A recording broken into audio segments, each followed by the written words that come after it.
You ever have one of those moments where you think, okay, this is the day I finally snap? Because that's exactly where I was the night our neighborhood's favorite terror, Karen Whitmore, got caught on my security cameras at 2 in the morning, her pale body slipping over my fence like some raccoon, only to cannonball into what she thought was a pool of cool water. What she got was a bath in electric blue gel that wouldn't wash off for 3 whole days. Her scream that night, man, I still hear it sometimes, and I'd be lying if I said it didn't make me smile a little. But don't get me wrong, this wasn't just about trespassing. This was months of built-up frustration finally finding an outlet. See, I'd been planning this particular brand of revenge for longer than I care to admit. It started the way these things always do, suburban peace disturbed by one neighbor who refuses to recognize boundaries both literal and personal. There I was, Marcus Chen, standing at my kitchen window, mug of coffee shaking in my hand as I watched Karen in all her entitled glory laying out in my backyard again. Not hers, mine. She'd wedged her, let's call it generous frame through a gap in the fence, then sprawled out on my custom pool lounger, sunglasses reflecting sunlight and her drink suspiciously familiar, which I figured she'd lifted from my outdoor mini-fridge. I swear the gall of that woman. You seeing this? I hollered up the stairs to my wife Sarah, who was running late for her shift at the hospital. She just shouted back, "What now?" toothbrush dangling from her mouth. I told her Karen's at it again, sunbathing in our yard. Sarah's patience had limits. Did you talk to her yesterday? Like you said you would. Oh, I'd tried. I'd gone over while Karen was accidentally trimming bushes that clearly belonged to me. Tried to be civil. Mrs. Whitmore, I need you to stay on your side. She just hit me with that fake innocent look. Oh, Marcus, I had no idea these were your bushes. The property line is so confusing around here. I told her it's not, there's a fence. And yeah, yesterday I caught her swimming in our pool. Karen just laughed loud and sharp. I was being neighborly cleaning the pool for you. Maybe I took a dip, but you should thank me. Meanwhile, I spotted a wet towel hers on my chair, an empty beer bottle, and the smell of coconut sunscreen still hanging in the air. Please, just stay on your side, I told her, trying to keep it together. Karen flashed that crocodile smile. Of course, Marcus.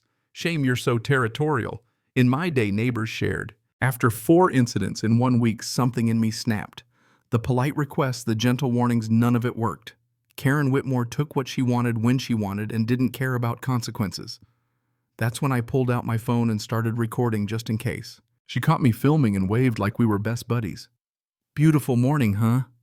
Pool's perfect today, she called out. I stepped outside. Karen, what are you doing? She barely batted an eye. Enjoying the weather. Thought maybe we could share the pool since you're not using it. I want you to leave now, I said. Her voice went cold, sweetness gone. No need to be rude. I'm not hurting anything. You're trespassing, I shot back. I'm your neighbor. We should be working together, not building walls. My patience is gone, Karen. Get out of my yard. She stood arms crossed and scoffed. You're gonna call the cops over a pool, they'll just laugh at you. She wasn't wrong. Last time I called about her borrowing my lawnmower, the cops said to work it out ourselves. Still, I tried one more time, I'm asking you nicely. She plopped back onto my lounger. Sue me. Then Sarah came storming outside in her scrubs and I could see the fire in her eyes. Karen, get the hell out of our yard. Karen just smirked. Well, look who's finally showing her true colors. I always knew you were stuck up, Sarah. But language. A healthcare professional who's about to be late for her shift because of a neighbor who can't respect property lines, Sarah shot back. Karen gathered her things slow and dramatic, knocked over Sarah's favorite plant, smashing the pot on purpose. Oops, so clumsy. As she was leaving, she tossed one last grenade over her shoulder. Might want to check your HOA guidelines. Pretty sure your fence is 2 inches over the line. Wouldn't want the county to get involved. Sarah's hands shook as she cleaned up the mess. I can't do this anymore, Marcus. I can't come home to this drama every day. That night I couldn't sleep. I researched everything, security cameras, motion sensors, pool covers. None of it felt like enough. Karen was creative. She'd just find another way. Then I remembered something from college. A buddy of mine turned his whole fraternity house blue with some special effects gel. Not dangerous, but it sure left a mark. I found the stuff online, a blue gel that stains skin for exactly 3 days, totally safe. I drained the pool, refilled it with the mixture, and set up motion cameras to catch everything. If Karen wanted to swim so badly, she was going to get a show. At 2:17 a.m., my phone buzzed. There she was, squeezing through the fence towel slung over her shoulder, ready for her midnight swim. I nudged Sarah awake, and together we watched Karen test the water smile, then dive in. For a second it looked normal, then she surfaced, and even through the grainy camera you could see her hands, arms, face, everything lit up electric blue. Her scream was wild, like she'd seen a ghost. She scrambled out, leaving blue footprints everywhere, sobbing and howling all the way home. I'd be lying if I said Sarah and I didn't feel a little bit of satisfaction right then. But of course, the victory party didn't last. At 2:47, red and blue lights started flashing. Someone was banging on our door. Karen had called the police, claimed assault. Officer Rodriguez and his partner stood in our living room at 3:00 a.m. So your neighbor says you put chemicals in your pool that turned her blue, Rodriguez asked deadpan. I nodded. That's what she says. You did? I have security footage. She was trespassing again. Sarah backed me up, showing pictures of Karen in our yard using our things. We've called before, Sarah explained. Officer Martinez said it was a civil matter. Rodriguez made some notes, then asked, "What exactly is in your pool?" I pulled up the invoice. It's a theater gel, temporary stain, food safe, washes off in 3 days. So you admit you booby-trapped your pool, Officer Kim cut in. I put something safe in my pool on my property. If someone trespasses, that's on them. Rodriguez frowned. Even on your property, you can't set traps? Even harmless ones. You have legal recourse, restraining orders, better fencing, but you can't embarrass trespassers on purpose. So she can keep trespassing, I protested. You can press charges, but not set traps. We'll take statements from both of you. After they left, Sarah sat beside me, shaken. We could go to jail for this, Marcus. We're not going to jail. It's just theater gel, not acid. That's not the point, Sarah whispered. We set out to embarrass her. That's not how the law sees it. Next morning, things only got worse. Karen blasted us on Facebook, claiming we'd poisoned her, made herself out to be the ultimate victim. The comment section exploded. Neighbors split into 2 camps.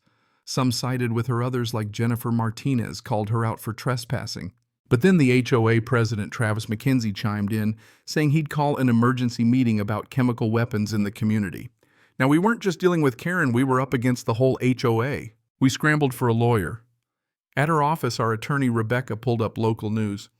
Karen had gone on TV, her blue-stained face sobbing about hostile neighbors. Another neighbor, Jennifer, told the reporter she'd seen Karen in people's yards before, but then Travis, the HOA guy, doubled down. What if a child had fallen in? What if an emergency responder? Now the HOA wanted us fined, maybe even forced to sell. Rebecca warned us, trespass or not, the law doesn't like traps. Karen's lawyer was a pro at spinning little incidents into big lawsuits. The threat was real criminal charges, civil suits, maybe losing our house. But Rebecca had dug deeper. Turns out Karen had done this before.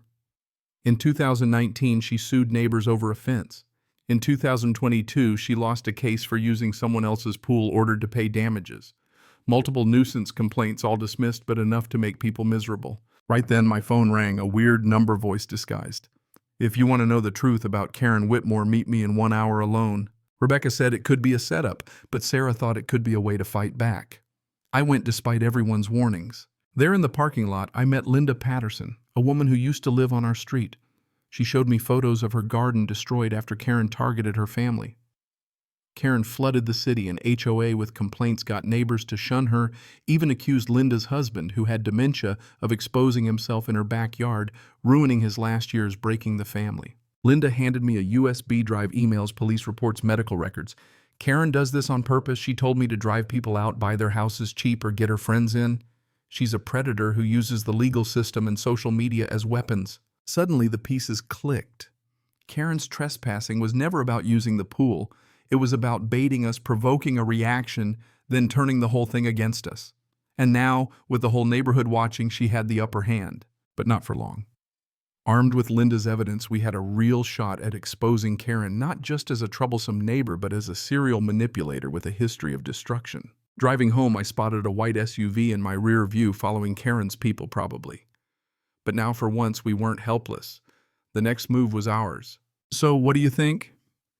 Did we go too far? Should defending your home mean risking everything? Or does justice sometimes need a little creative nudge? Let me know in the comments, because honestly, I'm dying to hear whose side you're on.